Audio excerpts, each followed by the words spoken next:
I'm Cal, and I've lived in this city for 7 years. And a question that I've commonly been asked is, would I ever leave Thailand? Would I ever move back to my home country of Canada?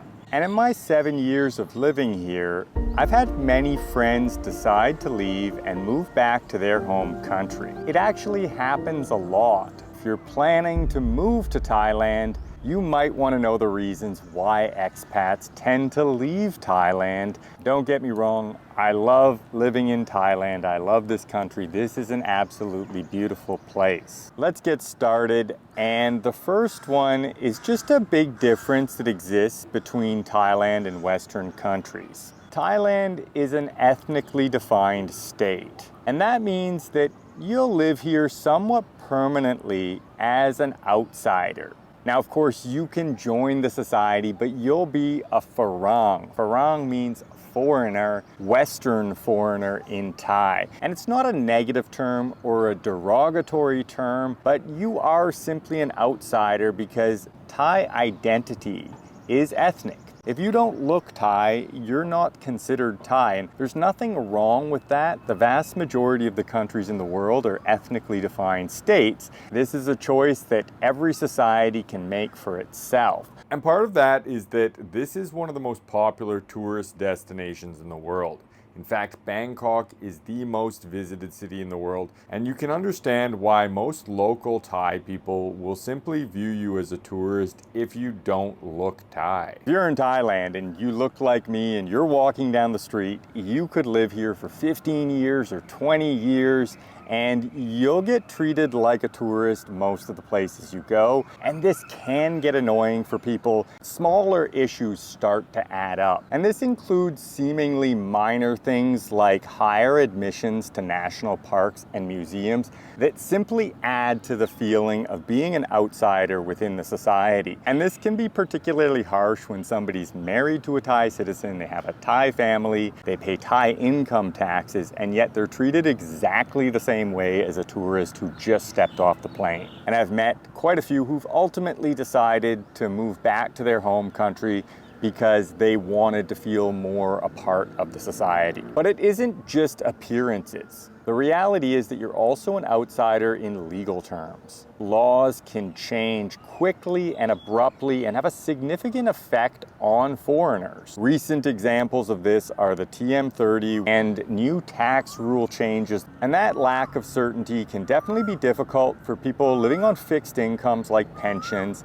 and really anybody who stays here long term, as you are very susceptible to any changes that the government decides and that might target you as a foreigner. These relatively minor things do add up over time, and it's a big reason that some of the expats I've met over the years have decided to leave the country. Up next, we've got property ownership rights, which are very limited for foreigners here in Thailand. And I totally understand the rationale. The Thai government and people want to avoid their country being bought up by foreign money from larger, wealthier countries.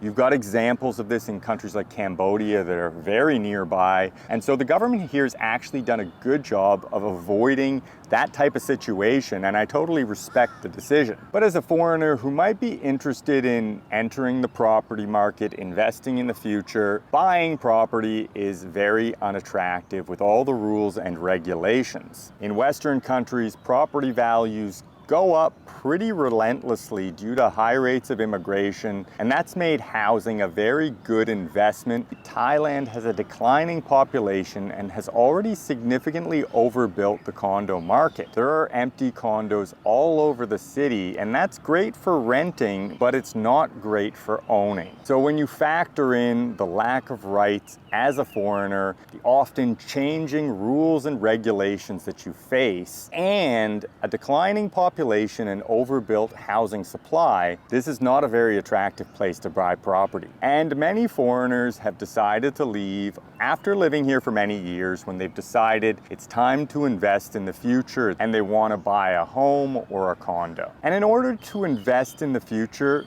salaries do matter. You have people who simply wanted to live in Thailand and took low-paying ESL jobs and stayed here for many years. They don't save much money, they don't have any investments, and they often need to take on extra work and extra teaching hours just to make ends meet as they get older. Over time, they often burn out and need to return home, especially if they have a family. And that brings me to my next point, and that is that even if you earn a high salary, a Western salary, over the long term, it can still be difficult to stay in Thailand. And that's because you don't have all the social spending and social safety nets that exist in Western countries. Free healthcare, education, childcare, and good pensions. And one of the biggest is the education system. Thailand has a public education system, but based on international standardized testing, it does not rank very well. PISA testing is the most recognized standardized international test in the world,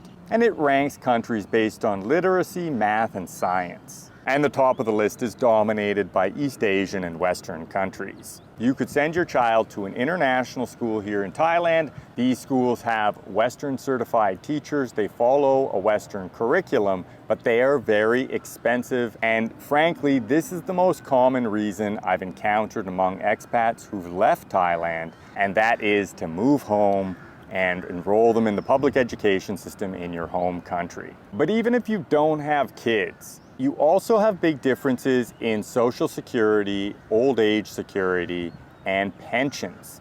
In my home country of Canada, once you hit the age of 65, the government guarantees you an income of around $2,000 per month in order to avoid poverty in old age. In order to receive a pension, you normally have to have resided in your home country for a specific number of years. If you're ineligible, you're going to need to earn a significant higher income and invest wisely in order to protect yourself in old age. For me personally, I also factor in health insurance costs.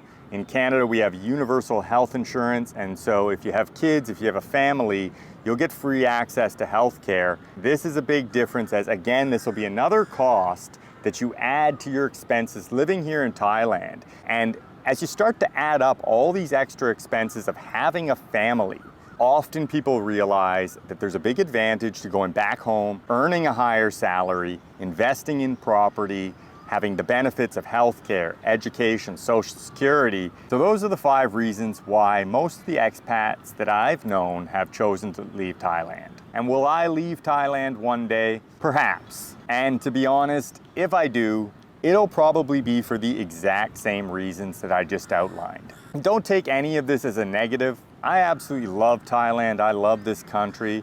But as an expat, you need to be aware of some of the challenges that you'll face moving to a totally foreign country. And it's important to give you a balanced, honest perspective so that you can make a decision for your life.